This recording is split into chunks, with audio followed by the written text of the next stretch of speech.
టమాటా దోశ చేస్తున్నామండి ఈరోజు.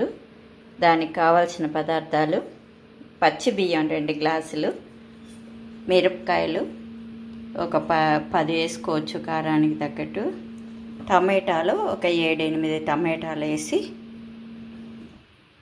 మనం మిక్సీ జార్లో బయట 2 బియ్యము మిరపకాయలు 2 వేసి నానబెట్టుకోవాలండి.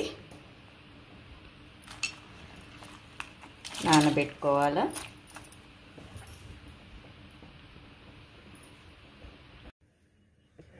బియ్యం నానబెట్టుకున్న తర్వాత మిక్సీ జార్లో వేసుకోవాలండి. మిక్సీ జార్లో వేసుకొని దాంట్లోని మిరపకాయలు వేసుకోవాలా. దీంట్లోని టమాటాలు 2 ట్రిప్పులుగా వేసుకొని మనం రుబ్బుకోవాలండి. ఇదండి ఈ పదానికి రుబ్బుకోవాలా. టమాటా, ఎండుమిరపకాయలు, ఉప్పు అన్నీ రుబ్బి పెట్టుకోవాలా. ఈ పదానికి దోశ పదానికి రుబ్బి పెట్టుకోవాలా. అవతల చూడండి మెత్తగా ఉండాలా. మరీ మెత్తగా ఉండకూడదు. మరీ మెత్తగా ఉంటే దోశ రాదు. కొంచెం గరగరగానే ఉండాలా. పచ్చి బియ్యంతో, మినపప్పు ఏది అవసరం లేదు. ఉత్త పచ్చి బియ్యంతోనే ఈ దోశ, టమాటా దోశ టేస్ట్గా ఉంటుందండి.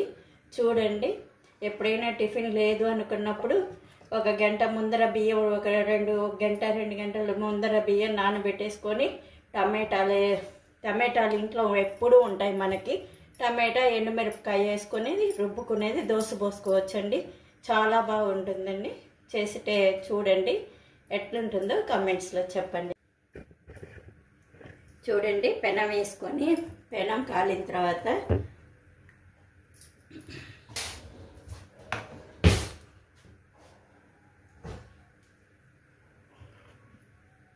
దోశ పోసుకోవాలండి.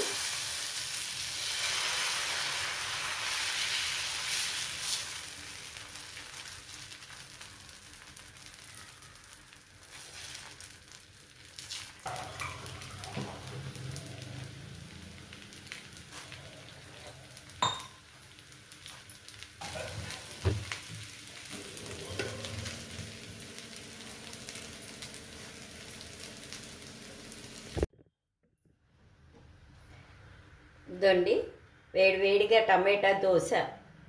ఇది వేరుశనగపప్పు పల్లీల చట్నీతో, జాము, మ్యాంగో జామ్తో, మామిడికాయ తురిమి జామ్ చేశాను. ఆ వీడియో కూడా ఉంది. ఆ జామ్తో కానీ తింటే స్వీట్గా ఉంటుంది. ఇది వేరుశనగపప్పు చట్నీలు చేశాను. టేస్ట్ చూసి చెప్పండి. మీరు కూడా చేసుకొని చెప్పండి.